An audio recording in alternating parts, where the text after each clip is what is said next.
So what happens when you become addicted to the intelligence and then the price goes up, your skills deteriorate, and even your basic literacy or written communication style starts to suffer? There was this article this morning in Axios, which, full disclosure, I believe they have a partnership with OpenAI to index their content for their models. But this article is about what CEOs of big companies, I think Wall Street, are saying about how AI is going to change the workforce. So last week, the CEO of Amazon, Andy Jassy, was in the news after, I think it was his investor letter, was mentioning that they're going to, that the AI transformation is likely, quote, going to reduce our total corporate workforce. And this is similar to something that JP Morgan's consumer banking chief said the same thing. There have been a couple of different people where I think Duolingo announced that there's going to be big shifts in AI in the workforce related to AI. And then Shopify, Toby Lutke, said that the company now has a baseline AI expectation. Before hiring new managers, you'd have to demonstrate that AI can't fill the role that you're talking about, that you're looking for headcount for. And that basically there's this sentiment that workers need to get on board with AI and they need to do more with less before hiring actual people, and that AI eventually will replace a lot of these functions. So I think it's interesting that some of the people who are loudest about this, and this article mentions too, the quote is, some of the loudest voices are the AI arms merchants. So maybe you saw a couple weeks ago, there was a post from the CEO of Anthropic who was saying that, in 2 years or 3 years, all knowledge work is going to be automated by AI, or some kind of doom and gloom prediction. And it's not, it's pretty similar to stuff that Sam Altman has been saying, and how AI is going to unburden us of all of our menial work, and it's going to unleash our purpose and creativity. But then we got to make sure that the government is paying us so that when nobody has any work, we have something that funds whatever it is that we're doing. But this article is talking about just how the fears of using AI and having your boss dictate that you have to use it, and living under this threat that AI is going to replace you pretty soon, and the effect that it can have on the workforce. For example, it might make people more resistant to use AI because I think if you're an employee and you're here from the top down, you got to use all these new tools. And at the same time, you're hearing that these tools are so good, they're eventually going to automate you. I think you have to question whether you're being used as data collection. Are you being asked to feed these tools everything that you know, so that you're effectively training your replacement? I saw this happen at a company that I used to work at, where they were acquired by a private equity firm, and over the years they started sort of dismantling the engineering organization and moving it abroad. And as people were being laid off, they were being asked to stick around and train their replacements overseas. So it seems like a parallel to this, where if they're not overseas anymore, instead you're helping train the models to get better and better and do your job.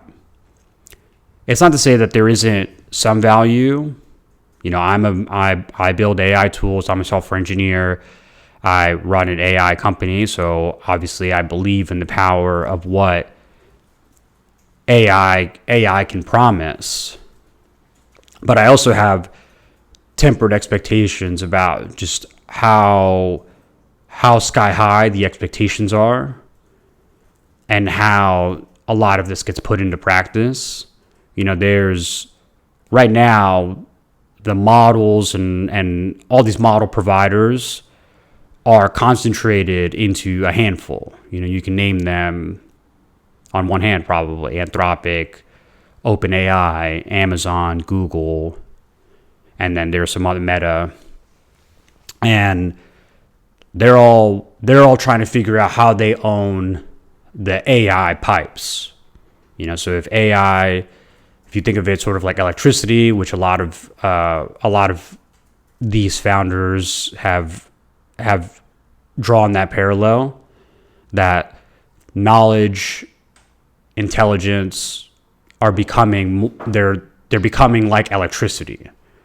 Where I think Andrej Karpathy said this in a talk the other day, that if there's a Anthropic or OpenAI outage, there's sort of an intelligence brownout that can happen in the world. So if you become very dependent on these tools, and then the lights go out, the knowledge, the intelligence goes out, then you don't get any work done. So it's going to be, I think, a choppy road there, while companies figure out how they best leverage the models internally, what their costs end up looking like to these model providers. A lot of predictions are suggesting that maybe the race to build so much compute and throw compute at these models might not be enough. So at what point do Anthropic and OpenAI hit their limit, their scaling limits? And then how does that look relative to the needs at some of these big companies? So like, let's take Amazon or JP Morgan, for example. At what point does the cost of paying all of these model providers start to outstrip the savings that they would have on the labor costs? Right now it's very cheap, the AI. You pay $20 a month and you have almost unlimited access. And it feels similar to 2012, 2013, 2014, where you could take an Uber ride for $2. You would take an Uber ride. I took many of them. Take Uber rides, extremely discounted.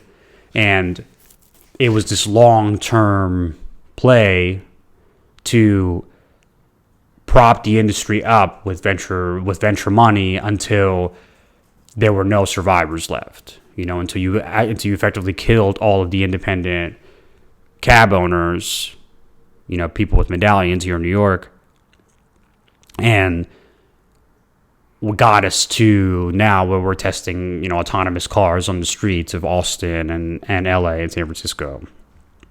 So, let's project out, 10, 15 years, what does the AI workforce look like? And, I think that there's a lot of benefits as a worker to embrace certain elements of it.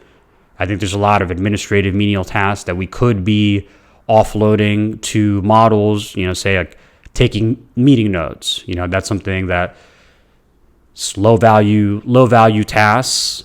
If you're sometimes distracted in a meeting trying to take notes. But there is an effect where, and there was an MIT study that looked into this, is what happens to your brain on ChatGPT. If you've become over-reliant on it, what happens to your reading comprehension? What happens to your critical thinking skills if you're just absorbing a narrative that was created by, a piece of software? That's what these neural networks, these models predicted the answer to your question. It's not thinking, even though they say that they're reasoning. Apple released a paper recently about how the reasoning part it's not really reasoning the way humans reason. So what happens when you become addicted to the intelligence and then the price goes up, your skills deteriorate, and even your basic literacy, or written communication style starts to suffer. And I've seen examples of this, over the last year or so, where just because the model sounds like it knows what it's talking about, it's really just a reflection of your input. It's like a calculator. So if you give it a narrative, or you're selective about what facts you give it, that's what it's working with. So it's not really a source of truth. And I think that's one of the things that Elon Musk had talked about, that he wanted Grok to be a truth-seeking AI. But recently, I think he said that the model had gone out of whack because it called out right-wing political violence in the U.S. And then he's like, oh, we got to tweak that, because I guess he doesn't think that's a thing. But anyway, if these models are being trained on all of our data, and increasingly a lot of what we put on the internet is AI generated, then what happens to that feedback loop? What happens to the training data when a lot of the training data that's fed into the models is also synthetic data, or data that comes from an LLM? We enter kind of like this feedback loop of, it's AI generated, and then the AI generated feeds the model, and then that gives us more AI generated content. And just what happens to our perception of what's real? And I think that's a very big question in work, but also just in real life, where if you don't know what you read is real, or what you're looking at, it's like the models are getting really, really good, where soon I could do this whole video where it could be convincingly AI. So the fear mongering around, use AI or lose your job, or we need to find the productivity gains. There are some elements of it that are true. Like I mentioned, there's tasks that should be, I think, given to these models to kind of raise our baseline productivity. For me personally, something like research and organizing information into like a deck, like an investor presentation or any presentation, has always been a struggle. The design part of it, it's very time consuming. So if an LLM can do a lot of that, as long as you're the person who's vetting the content, then that's a net positive. You can learn from outsourcing some of those tasks. But when it comes to critical decisions and actually thinking for yourself, I would be very cautious about how much you put in the hands of an LLM. A friend of mine this weekend was telling me that he was giving a presentation at work, and one of the entry-level employees, she asked if the presentation was going to be available at the end so that she could upload it to ChatGPT and have it summarize it for her. And his response was, sure, yeah, we'll make the slides available, but the point is not so that you give it to ChatGPT, it's so that you learn something. And, that feeling of, I need the model to do the thinking for me because I either don't want to or can't, is something that it feels like a very short-sighted trade-off. And I'm thankful that these weren't around, when I was in school, or, I'm a heavy user now, but I'm definitely conscious of what kind of effect it's having on my brain. And I'm always pretty skeptical of reading these, they're basically marketing content from Amazon, from Spotify or Shopify, all of these people who are trying to claim the mantle of like, we're AI first. I think it's no surprise that a lot of these companies are public. Investors react a certain way when you intimate that we're going to be reducing headcount. The article, the Axios article I just pulled up, says as much. Investors like layoffs. Flashback to 2021 when Meta started doing all those layoffs as a result of, I think it's Brad Gershom, I think is his name. He has a podcast. He's a venture capitalist where he talked about their fitness. Meta needs to get, I don't know if he used the word financially fit, but some metaphor about getting in shape. And then they fired, thousands of people. Maybe they needed to, maybe they overhired, but the market loved it. They cut 20% of the workforce, their stock went up. And you can see this over and over again with other companies, especially the last couple of years. So, always read this AI marketing as with the grain of salt.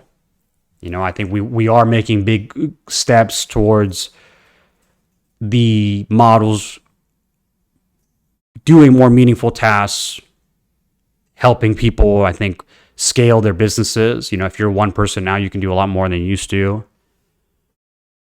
But I think collectively we should be pushing back on this narrative that, AI is poised to automate everything, because it's impossible to predict. We don't know what kind of walls we're going to hit. And we should maintain like our own agency over, we get to decide how this stuff unfolds, not that people are going to make the most money from it.